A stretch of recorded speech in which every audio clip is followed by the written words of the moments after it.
Right, apparently I'm live again. Be on that one. Welcome to my studio. I'm the old dupper. I'm doing nothing special.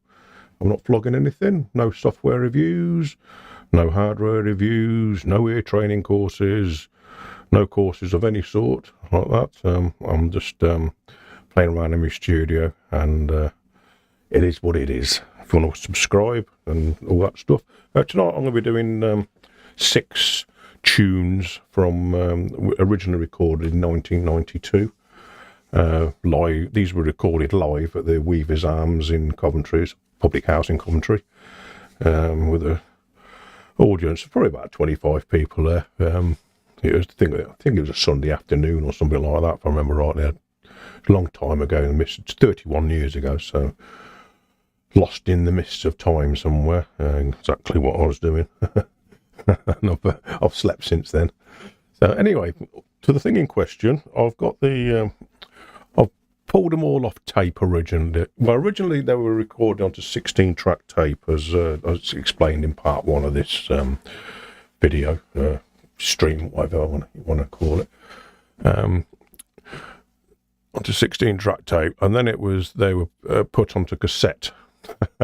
And we used to flog the cassettes at gigs and stuff. This is cassettes were a little bit more available at the time than the youngsters were going, well, what the hell's a cassette? It's a cassette tape. 1/8 tape, stereo. You had to have a pencil. People who know what I'm talking about, yeah, the older people. And then after a number of years, I actually put the cassette tape onto a mini disc for storage purposes. A couple of about a week ago, I pulled it back off mini disc and redigitized it into Cubase here. So there's 6 songs I'm going to be doing tonight, and like I say, and what I've got is a load of noise on the recording, because it is actually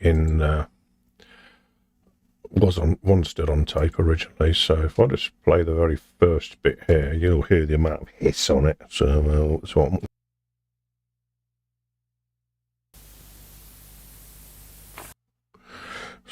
considerable amount of hiss. So I'm trying to remove that. So what I've done earlier, I've done press this button on this little this Waves X Noise stereo plugin, and it learns the noise profile. I'm not going to do it again because it's already been done and it's all set up from the other week. And what it will do then is take the noise out. So if I play that first little bit with it in and out, you'll hear the difference, what it's actually doing.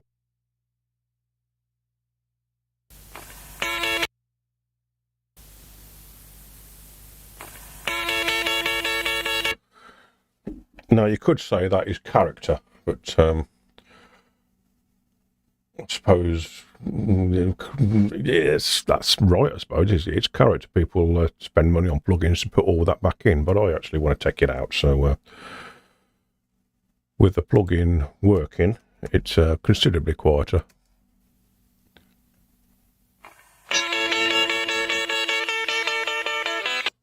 So it's not touching it a huge amount. It has got a few little artifacts in there, but I'm prepared to live with that for the purposes of archiving it and stuff like that. I've then going into a weak child compressor, and I'm just touching it on the compressor, barely.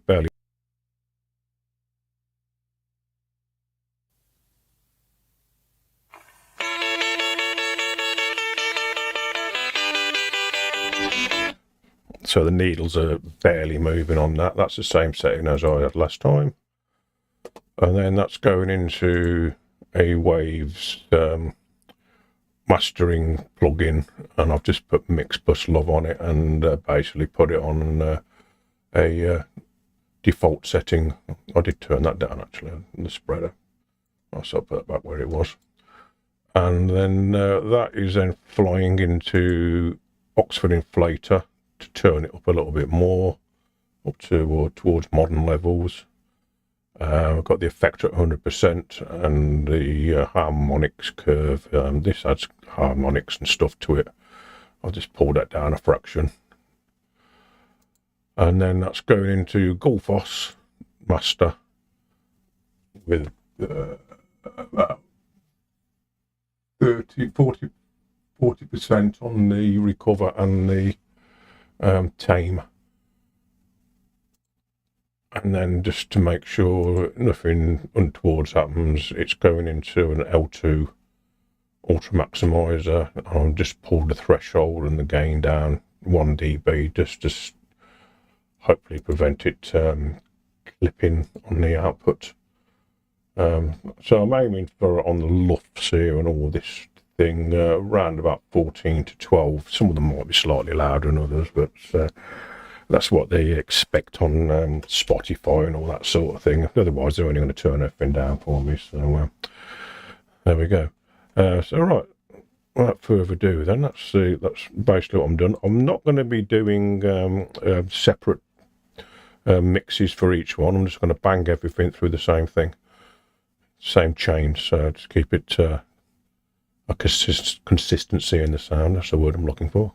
Consistency in the sound. So I've just pulled the markers up for export, and without further ado, I shall export. This is not my favourite. I think the first half in part one's got the better tunes on it. This one has got a couple of decent tunes in it.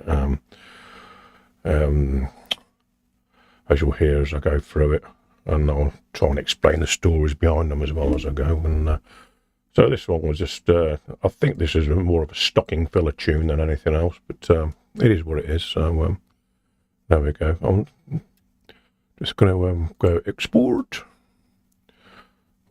audio mix down, and then this one is called Taking Chances.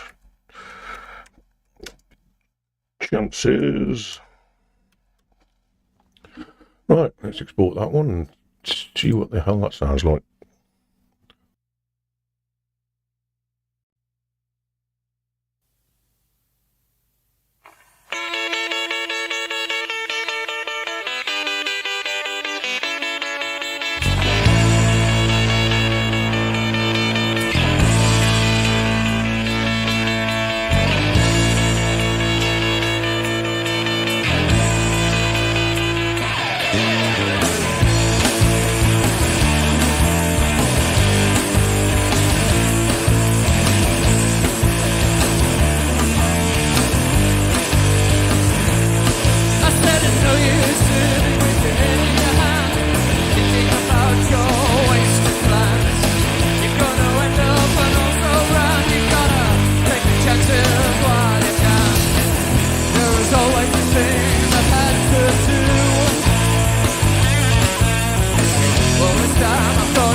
Yeah, so that was a tune called Taking Chances. It's all written on what it's called. So there we go.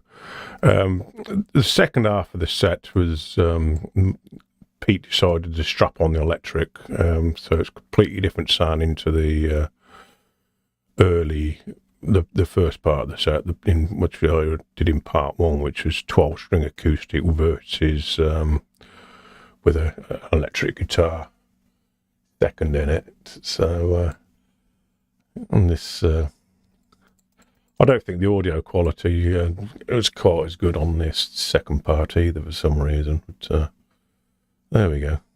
Perhaps it's just my ears. I'm getting old. Right, this next one is a bluesy thing Pete wrote about when him and his wife split up. I think they did get back together at some point, but it's going to be a bluesy tune. So 2 electrics on this one, as again. I think all the rest of it's all 2 electrics. So there we go. Right, so Special Kind of Woman. Let me export this one. So same settings as I got before. Exactly the same chain, X noise into pre-child, etc. And I'll just leave it as is, and it comes out as is. So I have some stuff from about 1982, which is my very first band, which I might bring up on upload and redo that. That was recorded.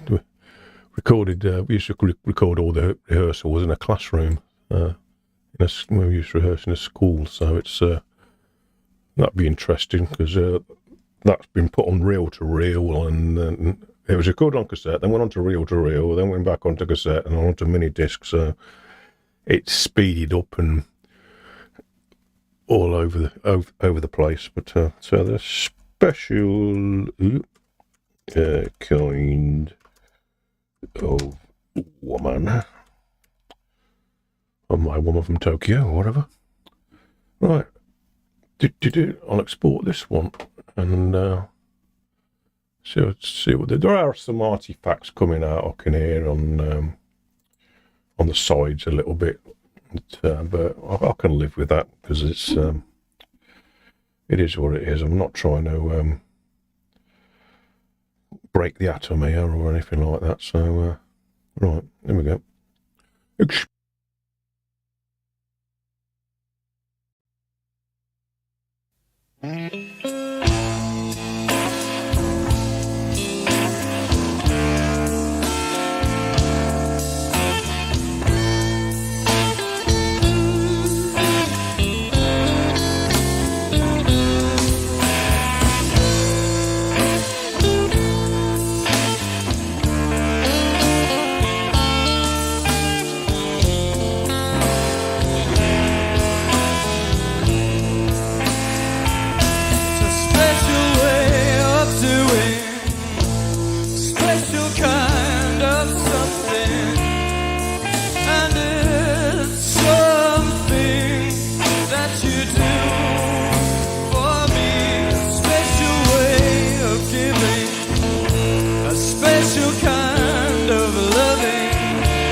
there we go then. That's that was that special kind of a woman one. So this second half, like I say, was this is the two electrics together on the whole of this. I'm pretty sure of it. So and this next tune I'm about to do, Crash by Design. I never agreed to the name Crash by Design. I always thought it sounded a bit naff, like crap by design. That's what I used to call us, crap by design. So, but then again, I've always been a bit of a negative person. So I always see the negative and everything. If it can go wrong, it will go wrong, and when it does, I'm not surprised. I go, oh, I knew that was going to happen. So I'm sort of wired that way. The glass is always half empty with me, or instead of half full. So it's crap by design, but it's actually Crash by Design. So there we go. So same, exactly the same thing again. The old X noise on it, and Puig Child and stuff. And so I'm not changing any of the settings on this, just to give a consistency of all the rubbish I'm trying to clean up slightly. So yeah, this is this one's an instrumental for some reason. There's never any words on this. I don't know why not, because this is when we were attempting to be a rock band, I think. I think the original singer, which I do have a CD of when we was in the studio with him, came up with this name for the band, but he was couldn't quite keep up with singing in a rock band. We were a bit too loud for him, so it was we decided to kick him out, and then Pete, the other guitarist, did all the vocals. Yeah, you never give me a chance. So, right, okay, let's go for this thing. Crash by Design. So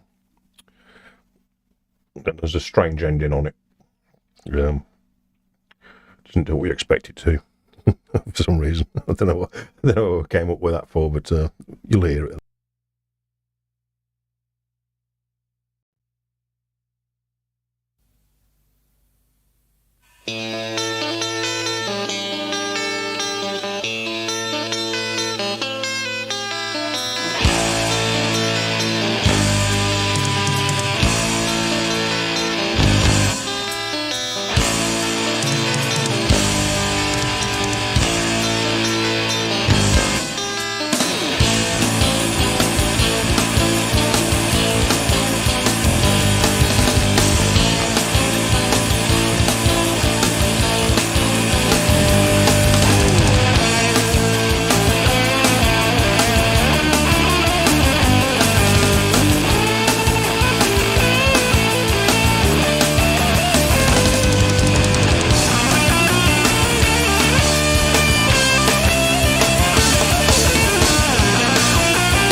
Well, I just said a bit of a strange ending on it, a 5 at the end instead of a 4. But, I think we should have gone on and done 8 myself, but there we go. Right, this next one, I never really got to grips with this, to be honest.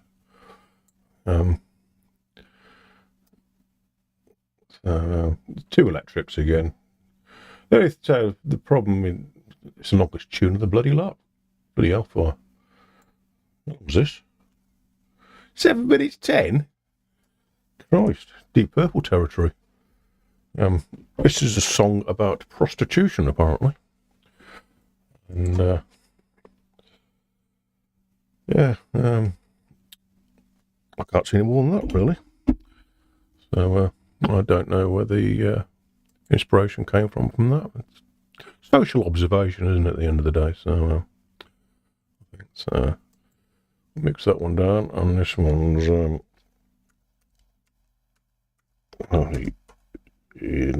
is that in? Can't spell in. Simple 2-letter word. I can't spell it. My mind's wandering again. On Tuesday, I've got to go in and have my first cataract done, which I'm not looking forward to. So, hopefully in about 2 months' time, I won't have to wear glasses anymore, except for close-up stuff. It all goes well. Other than that, I could end up fucking blind. Who knows? But, or blind in one eye. If I end up blind in one eye, I'm not having any other fuka done, that's for sure. Yeah, so, yeah, 2 electrics. So the guy who originally mixed all this, he mixed it a little bit. The guitars are not wide enough for my taste, but he was learning how to do things, and we didn't know any better at the time, so there we go. Right, Lonely in the Night.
Corner, sexually proposing, lady of the lamplight, professionally disclosing, 'cause you get some money when you're lonely in the night, like a moth to a candle, drawn towards the light. You're gonna burn.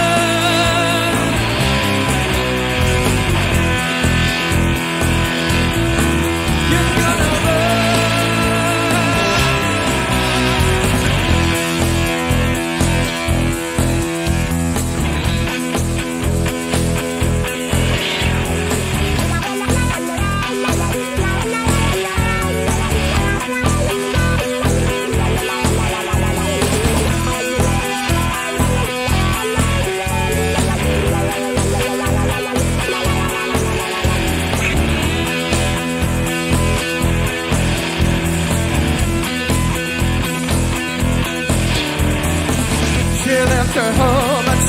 16 with no easy option. Had to get some money, feeding an addiction. Tries to ease the pain when she's still lonely in the night, like a moth to a candle, drawn towards the light. You're gonna burn.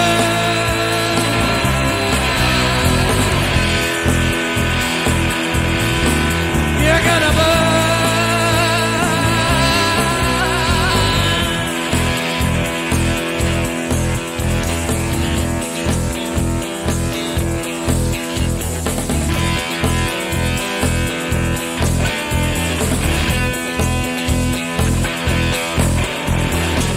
A victim of a trade in prostitution. The space between her legs keeps her from destitution. Pulls another trick and she's still lonely in the night, like a moth to a candle, drawn towards the light. You're gonna burn.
Standing on the corner, sexually proposing.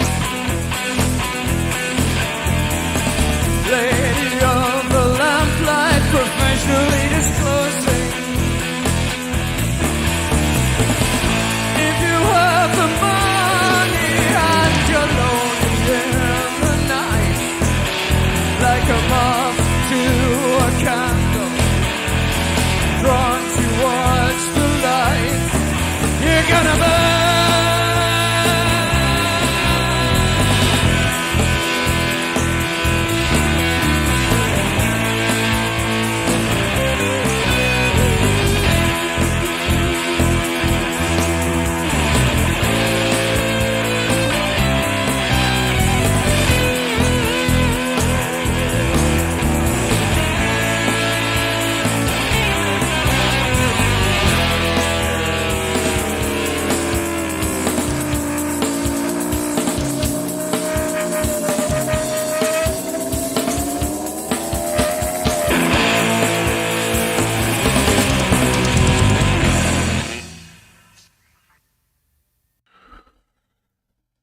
Right.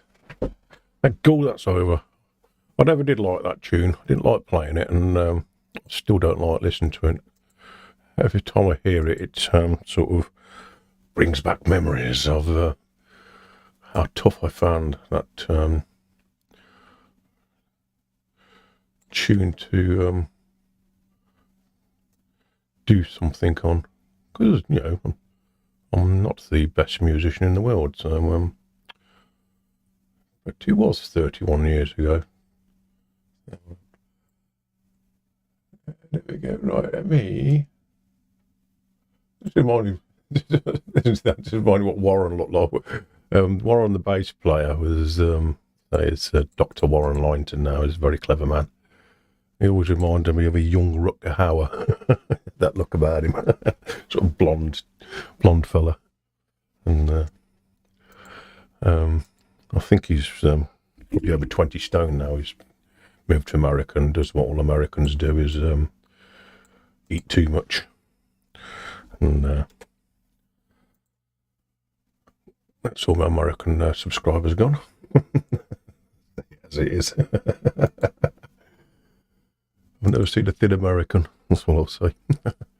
Right, this next one is The Tree. This is another one. The last two are actually fun songs. This is what a riff I came up with. I had one of these strange little Zoom things, Zoom 2001 or something like that, and attached to your guitar, and it's like a multi-effects processor on your guitar, and you can press the buttons and stuff. I just thought it looked cool. But now I hear it 31 years on, it sounds shit. But, yeah, that going for a JCM 800 combo. I think GT75s are in that or something like that, speakers. And I was looking on online today to see how much a JCM 800 just combo would be out of interest. I think I paid about 300 quid for mine brand new back in the 90s. And then like 1,000 quid now. So I wish I'd kept hold of it. But there you go. Yeah, JCM 800 combo with reverb. Yeah, such things. Yeah, they're expensive to buy them now. It's like all vintage gear's gone through the roof for some. I don't see the attraction in it myself. Like these vintage guitars sort of built in the 60s and stuff, vintage Fenders, and you go, what the hell are people paying 20, 25, 50 grand for these guitars for? Because they weren't built very well in the first place.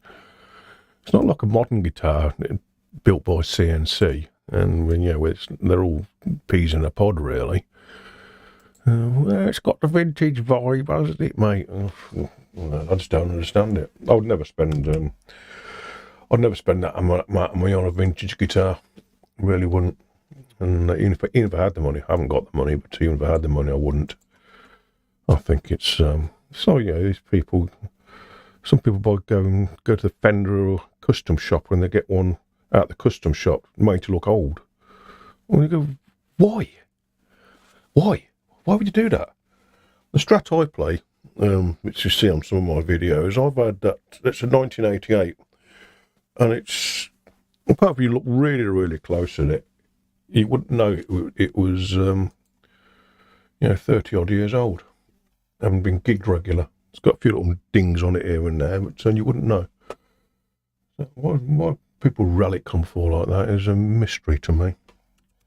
Try and make out you've been on the road a bit for years or something like that. I don't know. It's just, I don't know. A bit like private number plates, isn't it? It's a bit of a, look at me, everybody.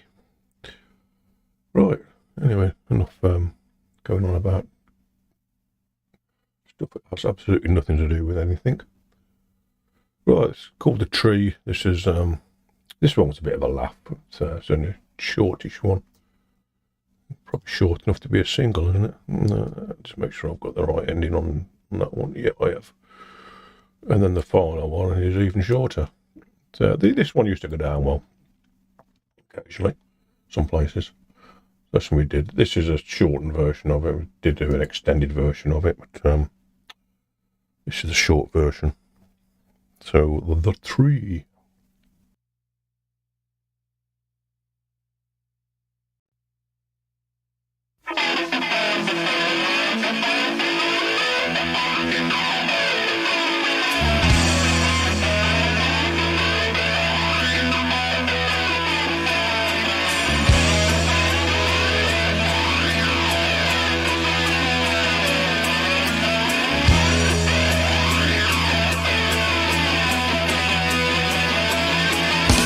Think of a way beyond the truth. With open eyes you must have seen a purple sky all around, a vision clear without a sound.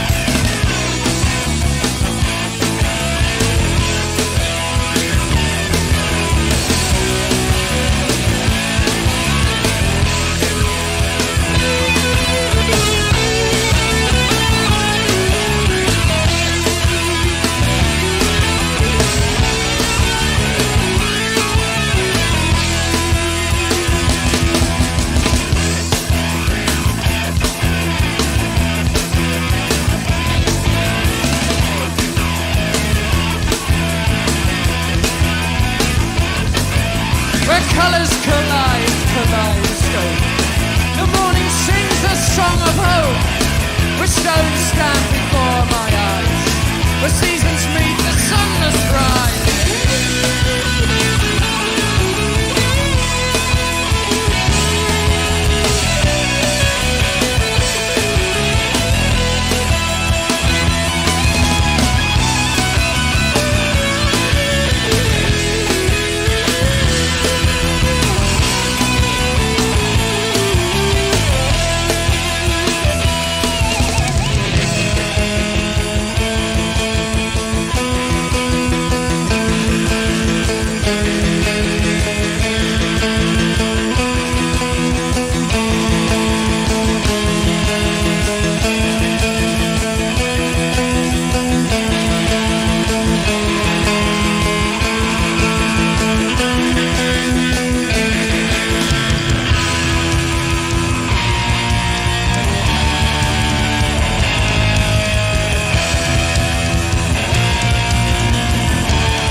I stand alone in the middle of a field.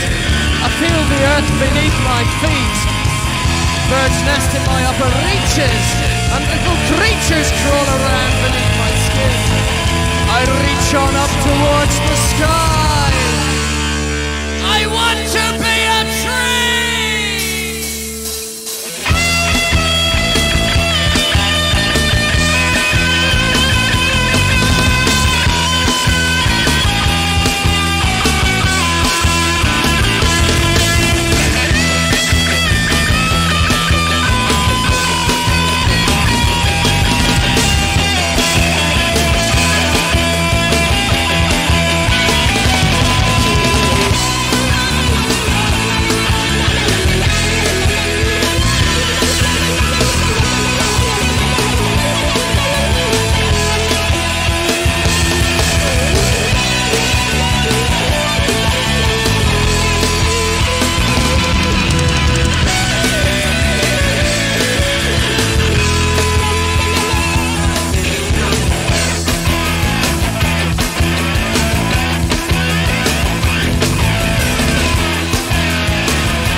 Right, there you go.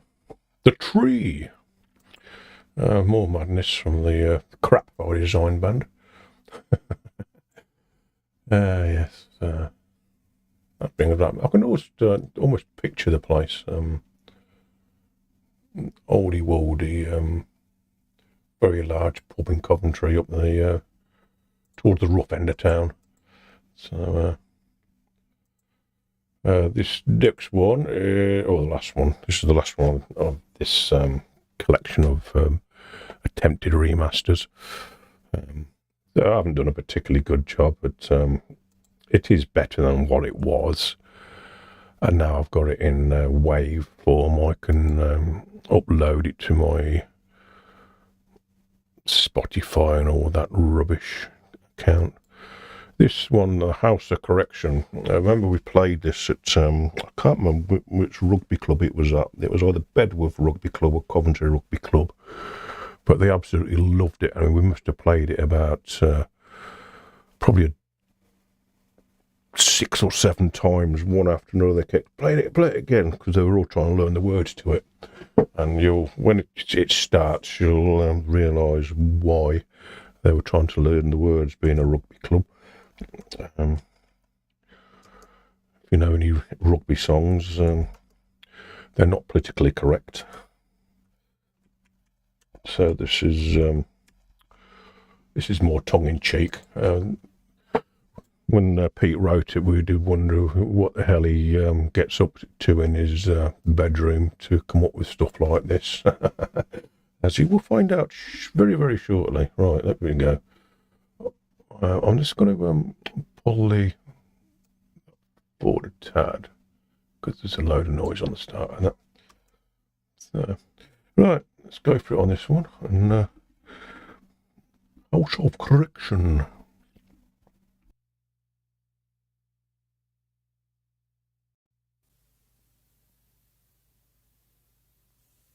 House of Correction.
Stop at the House of Correction. Yeah.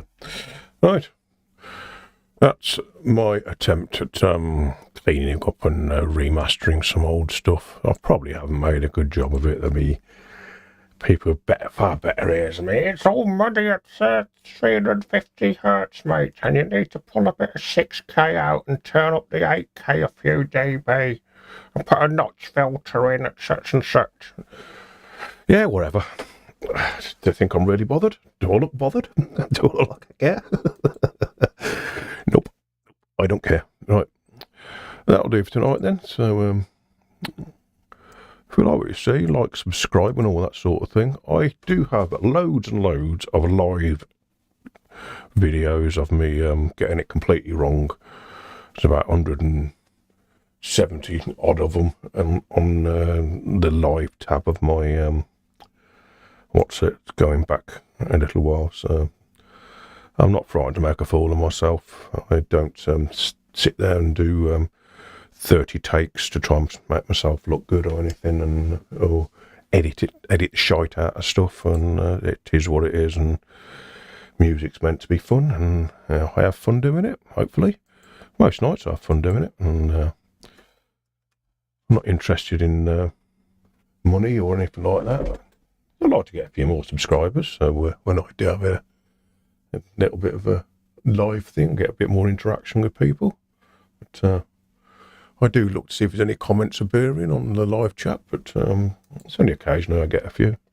One particular gentleman from up Hull comments occasionally. He knows who he is. Yeah, so that'll do.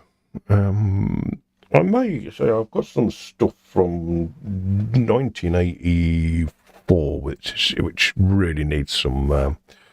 It needs all slowing down and stuff. So and actually turn into single tracks, because it's one continuous thing I copied off a cassette from the very first band I was in when I was a young man before I had grey hair.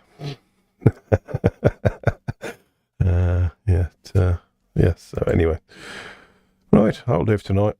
Thanks for watching and all that bullshit. So if you like what you see, subscribe and hit the notification bell. I mostly do live stuff, and then I upload it onto my page and whatever. I was supposed to have done this last night, but I had my eyes dilated, or when they measured all my eyes for cataract surgery, and when my eyes was hurting, where they had to numb it to get the lens thickness and stuff, and it sort of semi-scratched my eyeball. So I had a bit of a sore eye for a while, so I didn't do this last night. Apart from that, they were so dilated, everything was too fucking bright. So anyway, catch you again. Bye now. Let's have some howls of derision for a change.